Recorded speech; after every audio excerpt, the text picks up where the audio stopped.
nanay, kinasal na si Zainab Haraki at si Ray Parks, di ba? Dun sa kanilang fairy tale-like wedding na ginanap sa Tagaytay. Kinasal sila na noong June 1. Ginanap yan ay sa Aquila Sky, dun sa Tagaytay. Isa sa pinakamalaking venue ngayon sa Tagaytay. Mahal ka, ano? Ay, oo na. Engranding. Siyempre. Pati yung mga kanilang mga suppliers, di ba? Andiyan ang nice print photography ni Miss Charistino. At ang kanilang cake by Chef Aileen Torres Conde ng Honey Glaze. Tapos, diba, syempre ang kanyang outfit, ang kanyang gown. By the one, the only, Mr. Michael Cinco. And nice, speaking of the wedding cake, naku, nakakaloka, may kumalat na chika na yung wedding cake daw nila ay nagkakahalaga ng 2 million pesos. Naku, dahil dyan, pinabulaanan niya ni Chef Aileen Torres Conde, ang may-ari ng Honey Glaze Cakes, at ang sabi niya, contrary to circulating rumors regarding the wedding cake of Zainab and Ray Park's wedding, the cake was not an extravagant 2 million creation.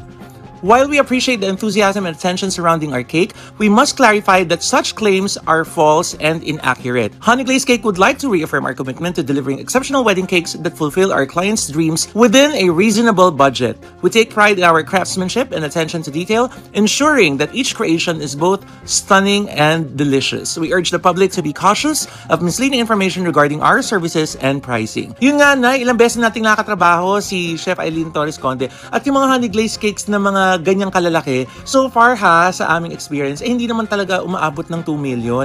Kaya naman baka matakot yung mga brides and grooms natin dyan at isipin na ganun ang price range ng mga cakes ni Chef Aileen. Although, naku, gusto mo yun, may although, hindi natin alam, di ba? Depende naman kasi yan sa design at saka dun sa mga ingredients at saka mga requirements at saka yung laki, di ba, ng wedding cake.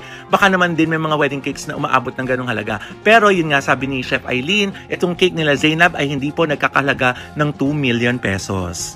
Yan malino na yan Samantala na, marami nga po mga netizens ang nakapansin na bakit daw wala ang ina ni Zainab Haraki sa kanyang kasal. Merong isang netizen na nag-post na parang kausap yung nanay ni Zainab na sinasabi na sana naman daw nung araw ng kasal, andun siya. Dahil nakita daw niya ang sakripisyo nung nanay kay Zainab nung nagme-majorette pa lang siya at saka nung mga modeling days niya. Sa hirap at ginhawa daw, kasama nito si Zainab. At sa araw daw ng kasal, wala siya, kaya naman daw nakakasad. Sumagot naman ang nanay ni Zainab dun sa post na yun at ang sabi niya, ano po gagawin ko? Di po ako pinapasok sa gate. Nakaband po ako. Mahigpit na bili ni Zainab sa mga coordinator po. Then sa head guard and all guard po. Kaya uwi na lang po ako. Ano gagawin ko po? Pilitin yung mga guard. Nakipag-usap na nga po ako sa coordinator sa loob. Yung guard, di po talaga papapasukin mother ni Zainab. Yun po ang utos ni Zainab sa kanila.